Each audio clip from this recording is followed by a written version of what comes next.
few years ago, we'd all be running to the TV to watch a show like Tales by the Fireside or Cheche Kule. These days, our priorities have changed widely.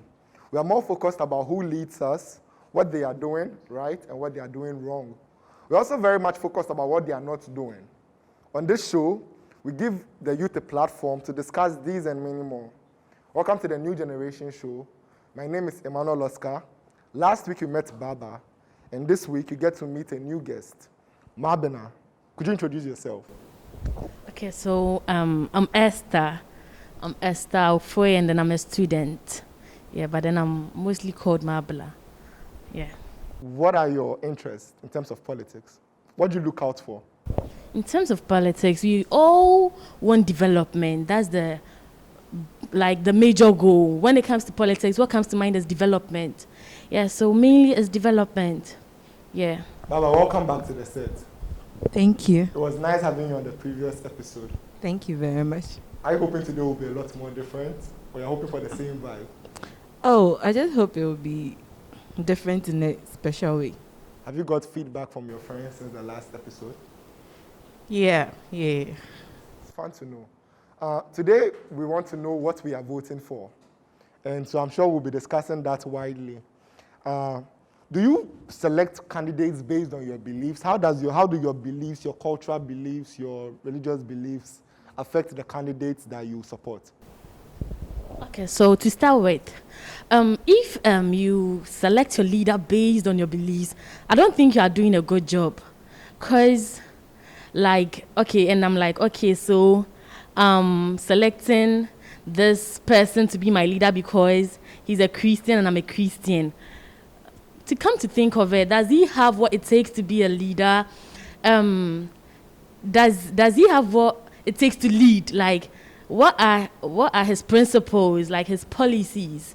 Then because he's a Christian and his opponent is a Muslim, I'll be like, let's forgo all. Let me just vote for this guy because he's a Christian. It doesn't make sense. So I don't think I would select my leader based on my religious or cultural belief. What do you think, Baba? Does he play a point in any way? Well, as Mabna said, it shouldn't be based on belief. It should be based on the person's values, actually. Yeah, the personality again.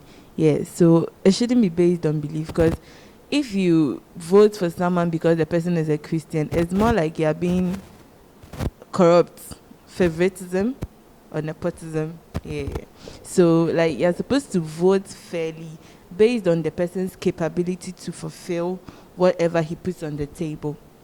But sometimes do you look out for qualities that are in tangent with your beliefs? For example, if you believe that the low to middle class should pay less taxes, would you be looking for a candidate that's promising reduced taxes as opposed to a candidate that's promising to raise taxes?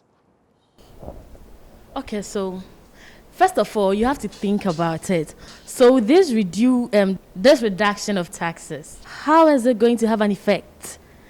When it's increased, how is it going to have an effect? You have to weigh both sides, not just because you hear say, this government say when I come I'm going to reduce it, so then you run. So you just go and vote and then but then you have to ask yourself, okay, this reduced taxes, what is it coming with? Is it going to affect us in any way? And then if this person is increasing it too, what are his reasons behind it? So I wouldn't just vote because you have to make your research. Selecting a leader involves a lot. So you have to weigh the positives and the negatives before you make a decision, because the decision you make right now is taking us through 4 years, and that decision is this 4 years, it's either going to be heaven or hell. So yeah. And it all counts on what decision you make. You would make, yes. So you have to do your research well before making a decision. So especially in Ghana, where political parties have their strongholds in different regions, and these different regions reflect different tribal groupings. Do you think that tribalism plays a part during our election process? Starting from the point where the parties select who their nominees are, their candidates are, and then going forward to the point where the whole nation selects who we want to be president? Well, from observation over the years, tribalism actually plays a role in the party you belong to, because I've observed that normally this particular group of people automatically supports this party, and then this particular tribe also automatically supports that party. So it's something that it's in Ghana. Yeah. Mabina, would you say this is something that's dangerous for our democracy? Of course, it is. As I've been saying, like as I was saying, like you just don't go and vote because this person is I'm from the same religion with this person, or like we are from the same tribe. What are his values? What is he bringing to the table? Is it just because he's my tribe and maybe I might benefit if he becomes leader? But a lot of people do think about what they will directly benefit. That's where we have our problem, because you should know that you alone, as we are here, you alone becoming rich doesn't solve our problem in Ghana. You are still going to undergo problems like when fuel price goes up, are increased. it still affects you. If it affects you, so we should think that's where like. We should think as a nation. We shouldn't be selfish when it comes to politics, because it wouldn't lead us anywhere. I think that's one problem why we are not being able to develop fast, because everybody is like me. But then when you think, okay, I'm better to do, I'm good to do, but then this person is not, you should think it will still affect you. So why not make a decision where everybody will have their peace and then everybody will be good to go? So it shouldn't be based on, when I vote for this person, I'm going to gain directly. You bob, so. But a lot of first-time voters, especially young people like you and I, vote for parties that their family members have supported over the years. We have family parties. Somebody will say, my family votes for this party, and so this is the party I'm going to vote for. Do you fall in that trap sometimes? Let me interrupt. I don't agree with that. Like, that used to be like the norm. But, we said we are in 21st century. And nowadays, like, we are even learned than our parents. And then we go to school. I hope, like, you've gone to SHS, right? Even if you didn't do government, you still have an idea of what it takes. So I don't think, as of now, people still vote or support parties based on, like, my party belongs to, like, my family belongs to the. It might be there, yeah. It wouldn't go, like, at once. But then I think the rate, no. Because this youth, we are more learned. So it will be difficult to say, because my mommy is from this party, so I'm voting for this party. We are wanting something for the nation, not for my family. So I don't think, as of now, that it's a major factor. Like, I don't know if you are getting me. I do get you. Yeah. Baba, what do you think? You think people still vote because of their family affiliations? For now, I don't think so. Yeah, because eye-opening. Like, right now, people know what they want, and they know how to go for what they want. So this family voting for one party and then another, like, throughout the year, I don't think it's working right now. Well, our guests have made very important points, and I'm sure you have points of your own too. Do join the conversation by following us at Family Social GH across social media. Remember, you can't vote based on selfish persuasions, like our guests have said. Join us after the break as we continue the discussion.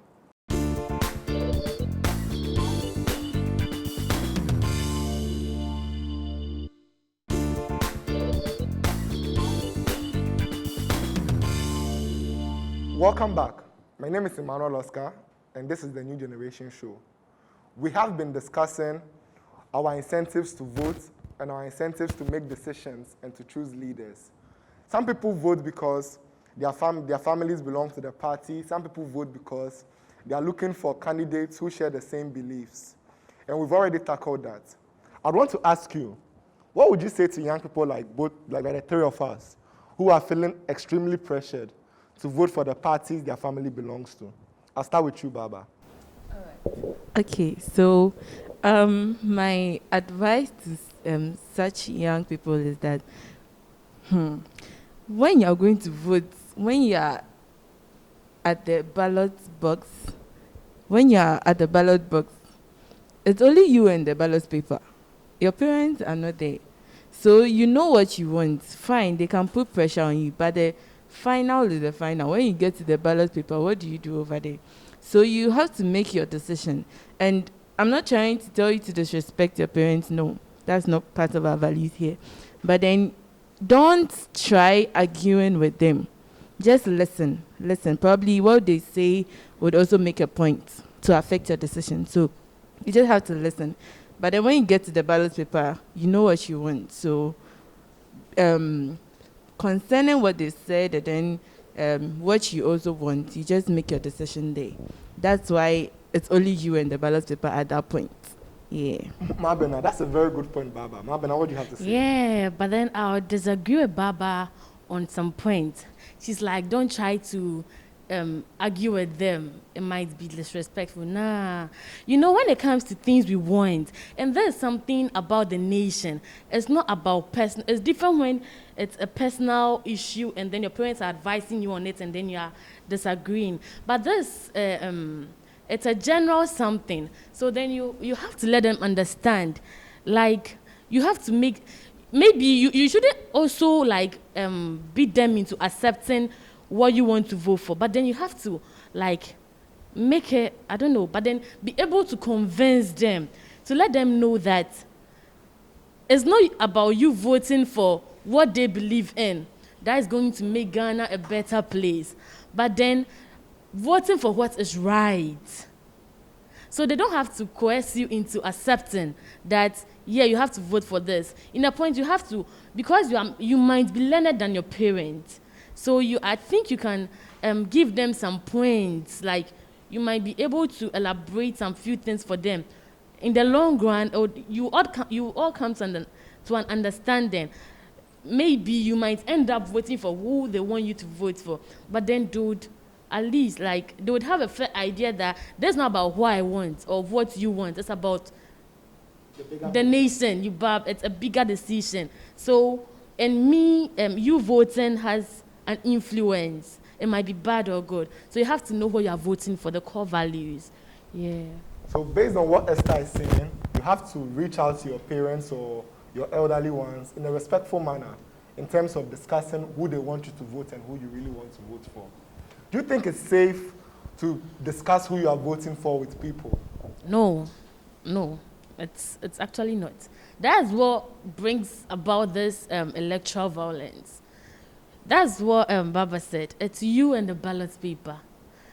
Why are you going to tell a third person for? Maybe you're campaigning. You want them to vote for your choice? You are campaigning. You want them to vote for your choice. Some people, we know that some people are like loyal this party fans. For them, when you see them, you know, say, and then you know, say, automatically the person is going to vote for this party. But do you know, you'd be surprised to know that some of these loyal fans of these parties go to vote against those parties. Because now in Ghana, do you know, there are situations where people are bought or are paid to campaign. And then when it comes to money, even if it was me, I'll do it. I don't know if you'd say you don't like. But you come and give me money and tell me, say, I want you to campaign for mine. I will do it. But then when it gets to that day, it's me and my ballot paper. So I don't think going out like, you can tell the person though. Yeah, you can tell the person to, but then the person would say, okay. And then in the end, there's a person in the ballot paper.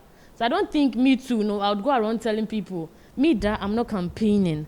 I'm an individual in my one corner. Then I'll go and call someone, go and vote for this person. That's what brings, then the person will also be in disagreement. And then it would involve a third party. And then we'll be going, and then by the time you realize it's a bigger issue.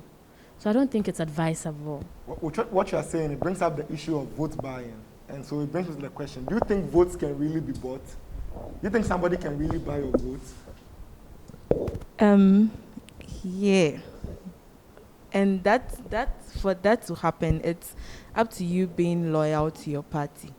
If you're not loyal to your party and you see this huge sum of money, like someone is going to take this money and vote for this party, and you're not loyal to your party, of course you would go for it. But do you think the fact that money has exchanged hands gives the assurance that the individual will vote for your That's party? where the problem is. That's where I think most of us, like most of this executive of the political parties are dumb.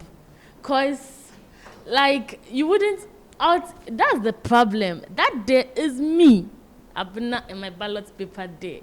The money I would take, I wouldn't say no. I like money. You bow, So I would. But there's no assurance. It's not an assurance.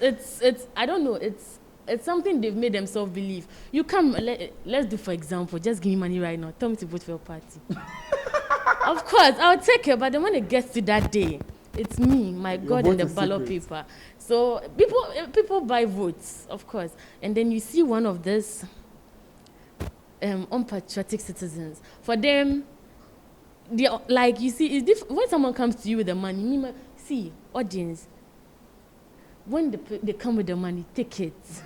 Of course, don't say, because if you say no, you wouldn't take it. That's what would bring about like some issues. Take it. But when it gets to that day, it's because you are learned enough to know what's good and what's not good for your country. So take it. But when it gets to that day, it's you. And some few people would still go and they'll vote for what they took the money for. It's up to them. It doesn't make sense, but then if that's what you want, then you can go ahead.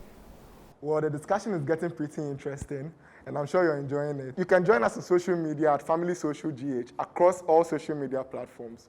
We'll be back to turn up the heat a notch higher.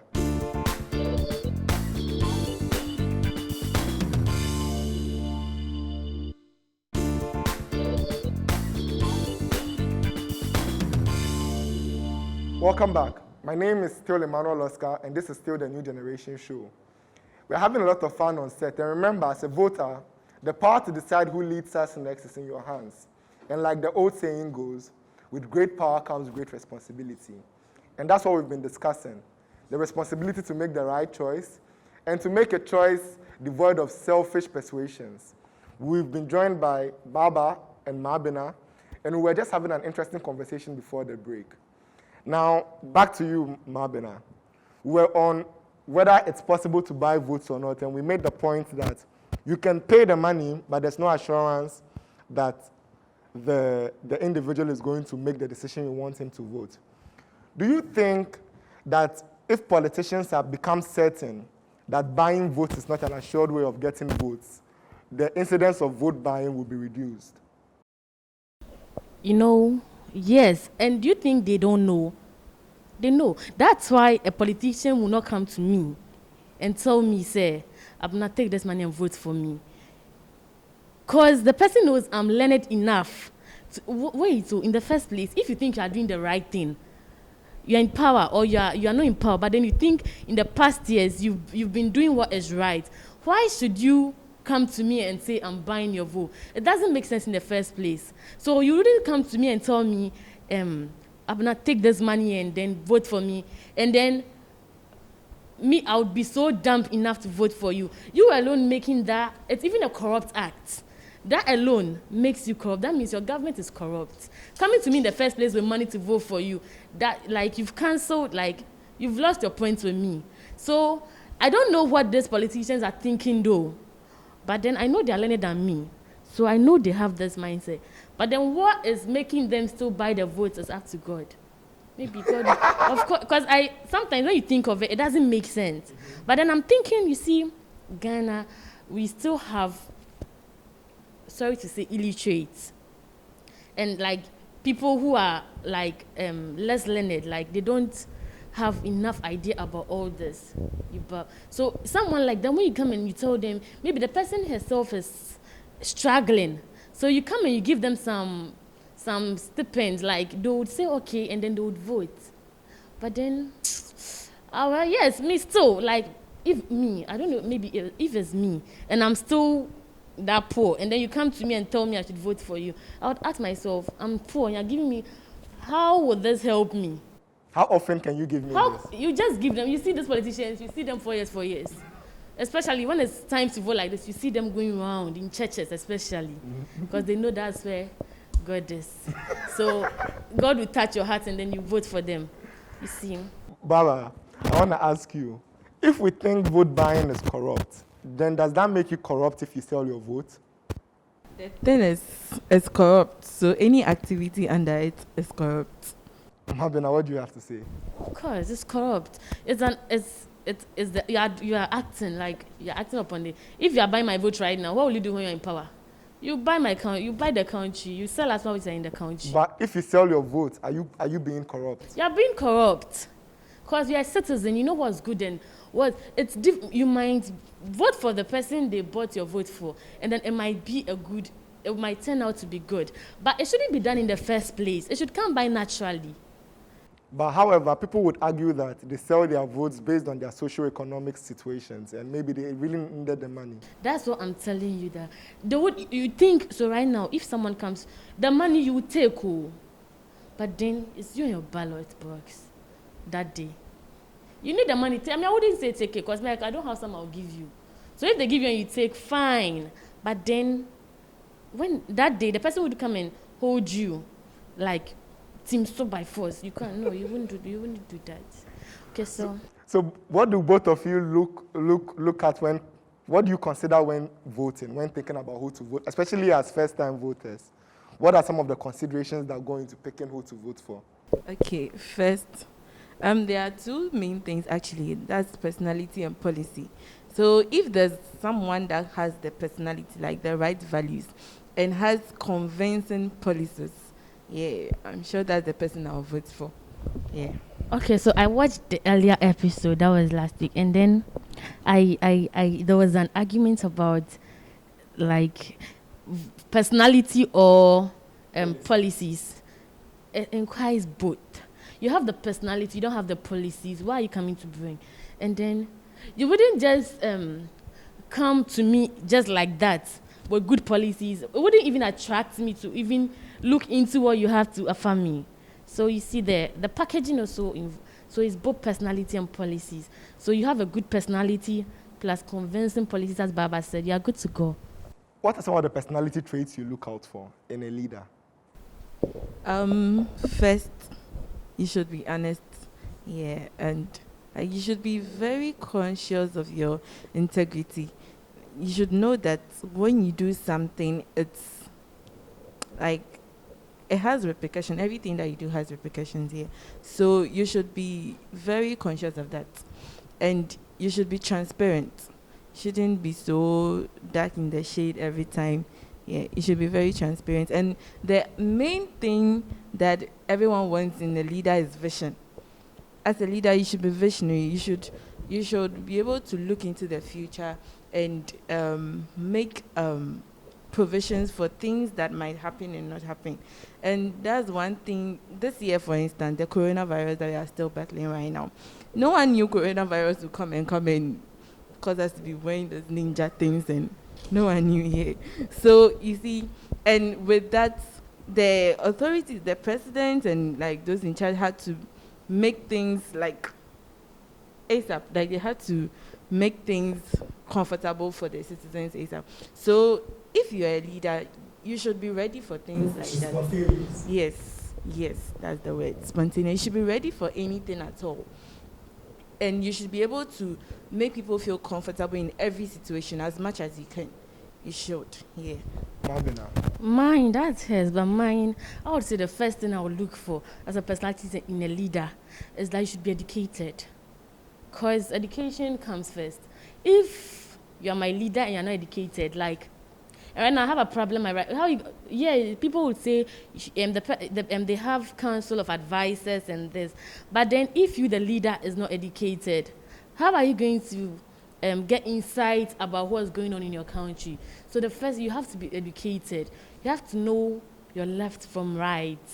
Like, yeah, she said a lot of things. Like, I think I agree with her. But then, like, one thing I think she didn't touch on is education. You have to be learned. So as a leader, like, one of your personality, like, what has to be part of your personality? Like, you have to be educated. Well, according to Baba and Mabina, you need to have integrity, honesty, and education. What are you looking out for in a leader? Do tell us on our social media at Family Social GH, across all social media. We hope you've enjoyed today's show. Remember, we are still battling coronavirus. So wash your hands, sanitize, and social distance as much as you can. There's never a thing like being too careful, and it's better to be safe than sorry. We've been sponsored by Black Secret Makeup, who are responsible for the pretty guests we've had, Cheesy Pizza, Nav Car Rentals, and Logo Shima Foundation, who have given us the space to shoot at. Till we come your way next time, this has been the New Generation Show, and my name is Emmanuel Oscar. Do stay with us on Family TV. See you next time.